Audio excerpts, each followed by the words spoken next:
Did you know that A is actually an ox? Or that K started off as a hand? The letters we use to explain ourselves to the world also have their own stories to tell. Tales as old as the pyramids of Egypt, the tragedies of Greece, and the legions of Rome. In this video, we'll explore the origins of our alphabet. Who was the first to see a C, to write out Y, or to have a P? And what on earth is a naked E? Let's answer all of these questions and more in another Rob Words. This is the alphabet. You probably knew that. More specifically, it's our alphabet. Not all alphabets look like this. In fact, our alphabet gets its name from someone else's alphabet. You've perhaps also heard this referred to as the Roman or Latin alphabet, and that's because the majority of these mixtures of bendy and straight lines were settled in the configurations that we now know them by the scholars of Rome. However, behind each of these simple shapes is a story that goes way back, in some cases 6,000 years, to the Egyptians. The letter A, for example, started out as an Egyptian cow, or at least this Egyptian hieroglyph of an ox. You may not think of the letters of the alphabet as being pictures of anything, but in some cases that is precisely what they are. The Egyptians famously constructed their sentences using these pictographs that we call hieroglyphics, with each one representing a word. But a lesser known fact is that hieroglyphics were sometimes used kind of informally just to represent individual sounds. You could then use them in combination to represent words. For foreign workers in Egypt, for example, it was easier to build the word you wanted to write using these sounds than to remember which of the around 1,000 hieroglyphs represented that specific concept.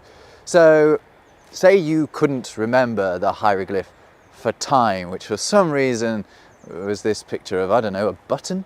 Well, you could instead approximate the sound using the hieroglyph for the T sound plus the hieroglyphs for I and for M. Except, of course, you couldn't, because that would spell out the modern English word for time and would not help you communicate with anyone in ancient North Africa. But you get the system that I'm trying to explain to you here. Anyway, some of those foreigners I mentioned were a group called the Canaanites, and they came from the Middle East.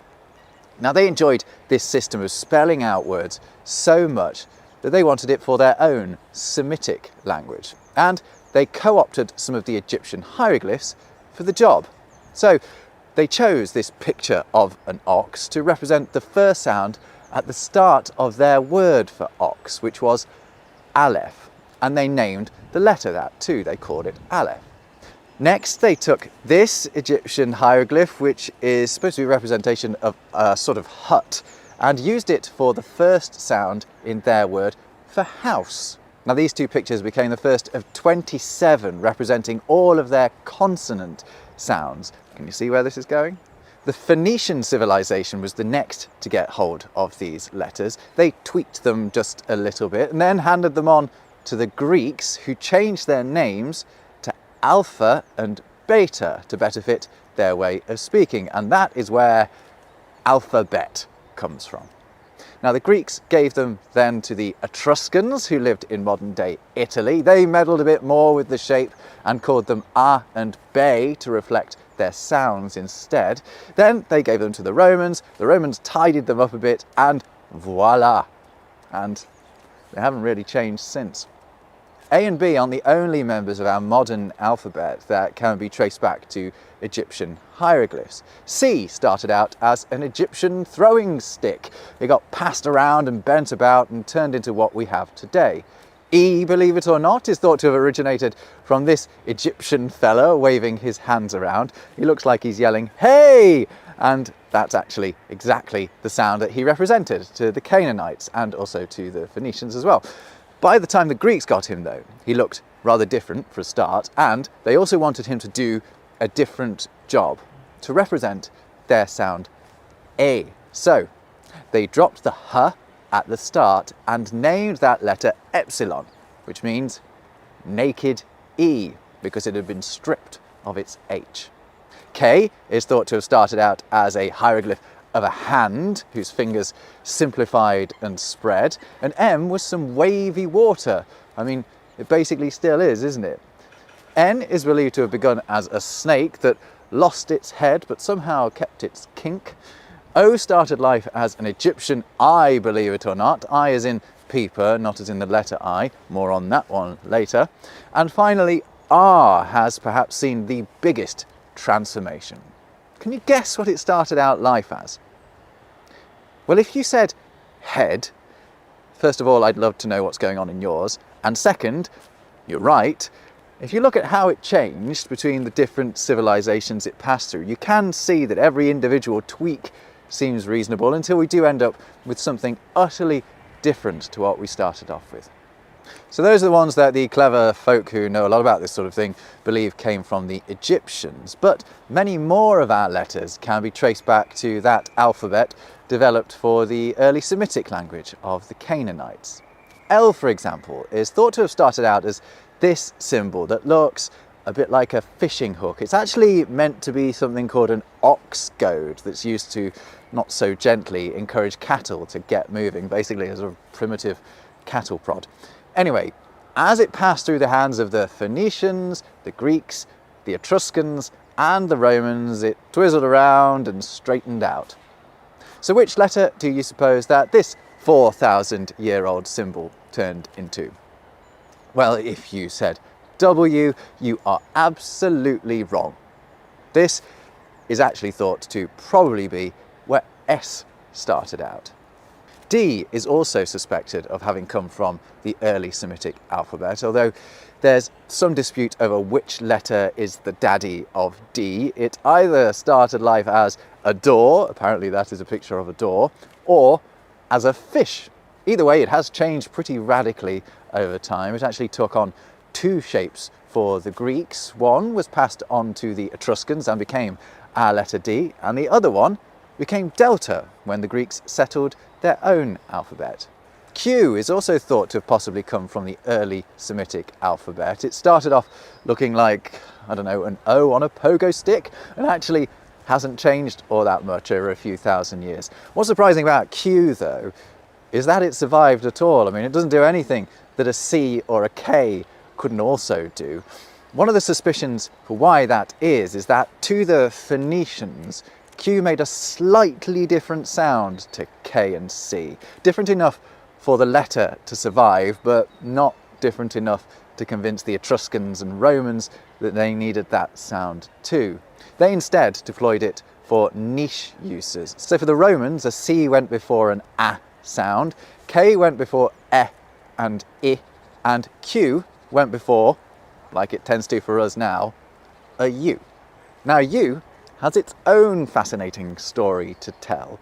U is thought to have started out life as this Phoenician character, which is also the ancestor of Y, and of V, and of W, and most surprisingly of all, of F. That's right, the Greeks took the two prongs of this ancient barbecue fork and bent them over.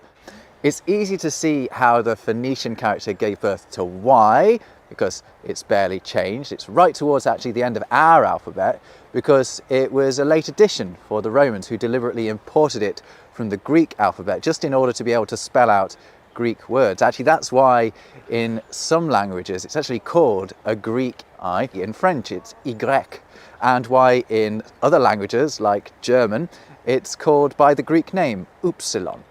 The Romans were actually just repeating a process with Y that had already happened once a bit more organically, because their letter U had also descended from Upsilon of the Greeks, and so had V. Why? Because to the Romans, U and V were one and the same. They didn't have a V sound. Any classical Latin words that look like they have a V actually have a W sound. So, this word isn't veritas like we might think it is, it's veritas.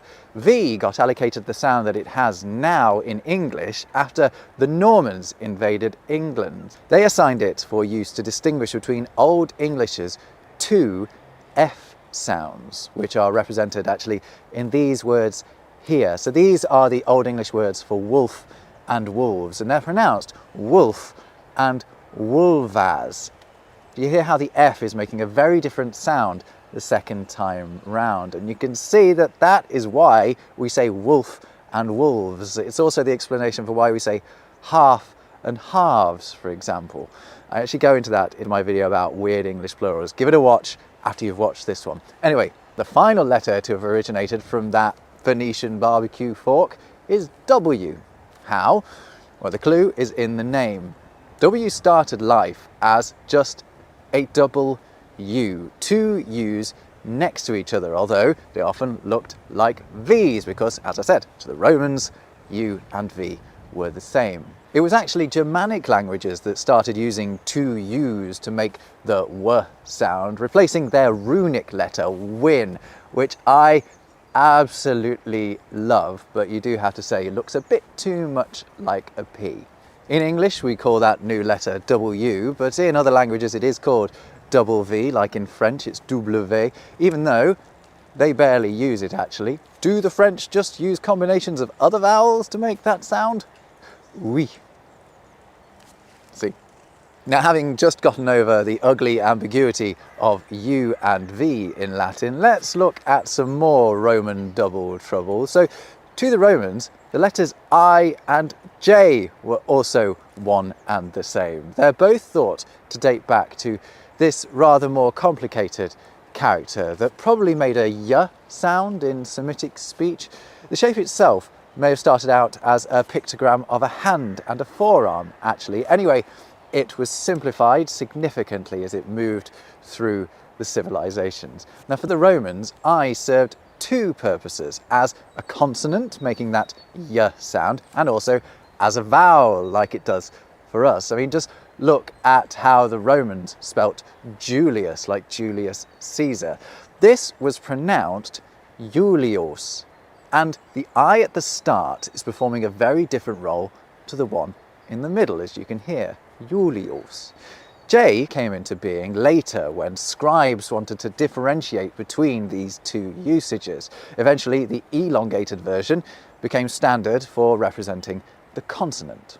That Roman Y sound actually ended up developing in lots of different directions. In Spain, it turned into a H sound, like at the start of jamón.